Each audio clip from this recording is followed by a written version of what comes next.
Hello, everyone, and welcome to the Unfolded English Podcast. I'm Leo. And I'm Maya. It's great to be here with you all today. Today, we have a really useful topic. We're going to talk about hobbies. This is a great way to start a conversation and make new friends. Exactly.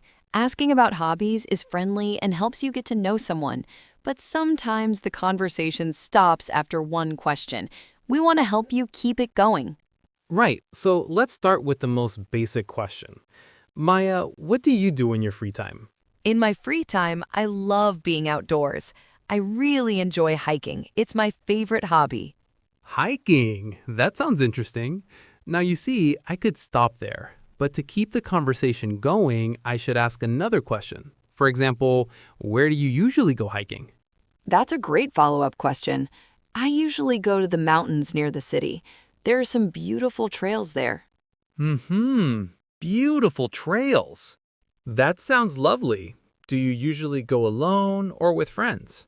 Do you have a favorite trail or maybe a memorable story from one of your hikes?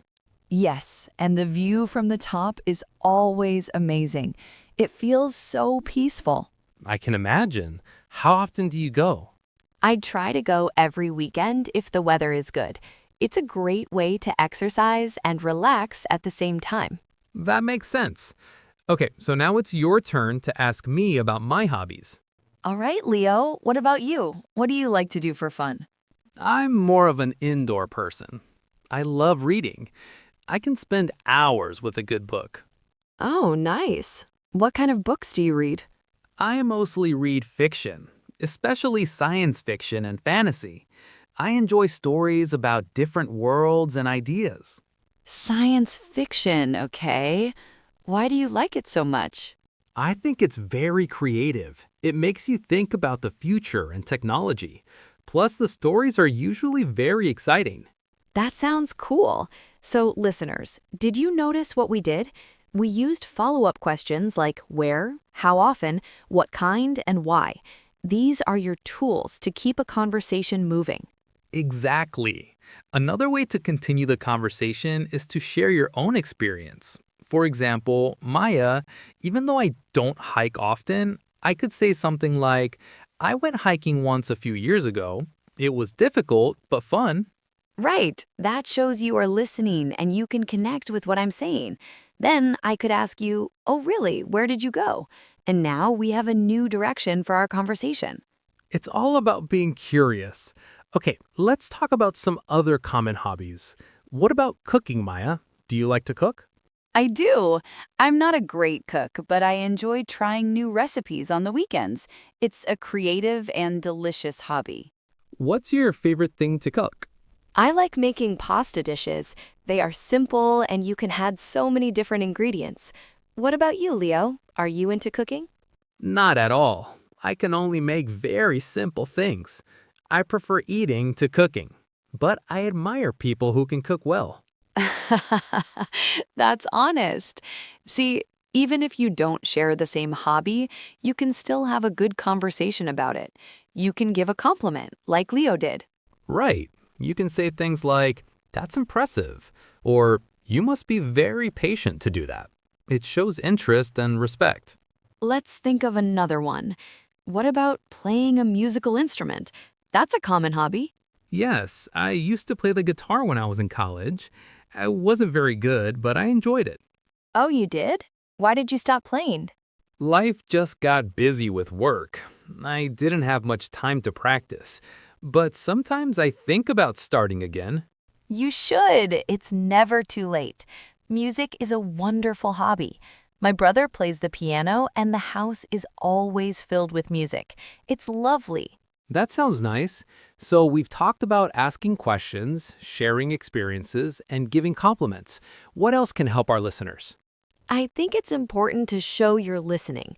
You can use small words and sounds, things like right, oh, I see, and interesting. Mm-hmm.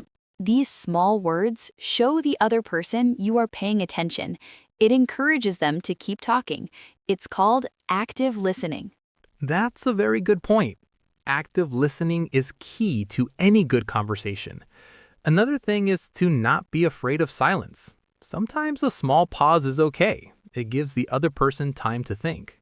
That's true. It doesn't have to be a constant stream of questions. Let the conversation breathe a little. Let's talk about finding common ground.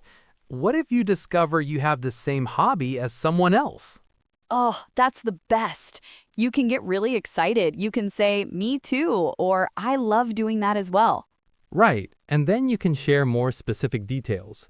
If you both like movies, you can ask, what's the last movie you watched? Or who is your favorite actor? Exactly. Finding a shared hobby is like opening a door to a much longer and more interesting conversation. You could even make plans. You could say, we should go hiking together sometime. That's a great way to turn a conversation into a friendship. But what if you don't have any hobbies? Some people feel they are too busy. That's a good question. If someone asks you about your hobbies and you feel you don't have any, you can talk about what you like to do to relax. For example, I don't have much time for hobbies, but I like listening to music on my way to That work. works. Or you could say, I enjoy spending time with my family on weekends. Those are perfectly good answers. A hobby doesn't have to be something big or complicated. Absolutely. A hobby is just something you do for enjoyment in your own time. It can be watching TV series, playing video games, or even just taking a walk in the park. Right. Don't feel pressure to have an interesting hobby. Just be honest about what you enjoy. So let's do a quick recap for our listeners. Good idea. First, start with a simple question like, what do you do in your free time? Second, use follow-up questions to learn more. Use words like what, where, when, why, and how often. Third, share your own experiences to connect with the other person, even if it's a small connection. Fourth, use active listening. Show you are interested with small words like and right. And fifth, if you find a common hobby, get excited and talk about the details. It's a great way to build a connection. That's a perfect summary. We hope these tips are helpful for all of you learning English. Remember, practice is the most important thing. Yes, try to have a conversation about hobbies this week with a friend, a classmate, or a language partner. The more you do it, the easier it will become. And don't worry about making mistakes. The goal is to communicate and connect with people. Well said, Maya. I think that's all the time we have for today. It was a fun conversation. Thank you for listening to the Unfolded English podcast. We'll be back next time with another topic to help you with your English. Until then, take care and keep practicing. Bye, everyone.